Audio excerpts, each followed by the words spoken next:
काढत आहोत आणि आज देशभरात तुम्हाला या 2 दिवसात काँग्रेस पक्षाच्या माध्यमातून होताना दिसेल। कालच प्रेस कॉन्फरन्स घेतली, अमित शहा आपल्या देशाचे गृहमंत्री जे बाबासाहेबांबद्दल बोलले त्याचा आम्ही निषेध करत आहोत। तो बीजेपीचा खरा चेहरा काही दिवसापूर्वी राज्यसभेमध्ये आपल्याला सगळ्यांना दिसून आला।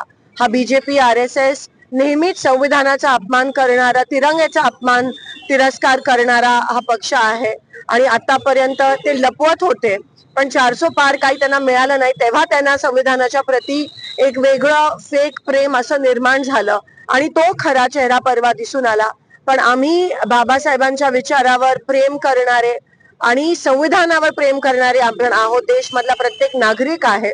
हा देशाचा अपमान आहे, हा भारत देशाचा अपमान आहे, संविधानाचा अपमान आहे। ज्या RSS आणि भाजपनी संविधान कचरा आहे असं म्हटलेलं, तिरंगा हा अशुभ आहे असं म्हटलेलं, आता अचानक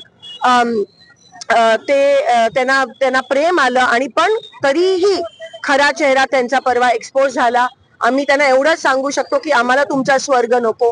बाबासाहेबांनी जे श्रम केले, जे संविधान दिलं, जे प्रत्येक मागासलेल्या, प्रत्येक दीन दलित गोर गरिबाला ताकद दिली आणि आज आम्ही त्याचा प्रयत्न, संविधान हे प्रत्येक घरापर्यंत, हा एक अतिशय संवेदनशील विषय आहे, इमोशनल विषय आहे, पण बाबासाहेबांनी त्यांच्या परिश्रमातून जी आम्हाला ताकद दिली, आम्ही आमच्याच त्या ताकदीवर, मागासवर्गीयांच्या ताकदीवर, देशाच्या ताकदीवर, देशाच्या प्रत्येक गरीबाच्या ताकदीवर आम्ही या देशातच स्वर्ग निर्माण करू। आम्हाला बीजेपीचा स्वर्ग नको आहे हे मी आज ठामपणे त्यांना सांगते आणि म्हणून जोपर्यंत अमित शहा राजीनामा देत नाही, जोपर्यंत ते माफी मागत नाही, तोपर्यंत आमची ही चळवळ सुरूच राहील। आम्ही रस्त्यावर उतरलो, आता फक्त काँग्रेसची चळवळ राहिली नाहीये, पण देशभरात प्रत्येक जो संविधानावर प्रेम करतो, बाबासाहेबांवर प्रेम करतो, त्याच्या घराघरात पण ही चळवळ पोहोचली आहे आणि जोपर्यंत हे बीजेपीचे जे अहंकारी लोक आहेत माफी मागत नाही, तोपर्यंत आम्ही ही चळवळ सुरू ठेवणार।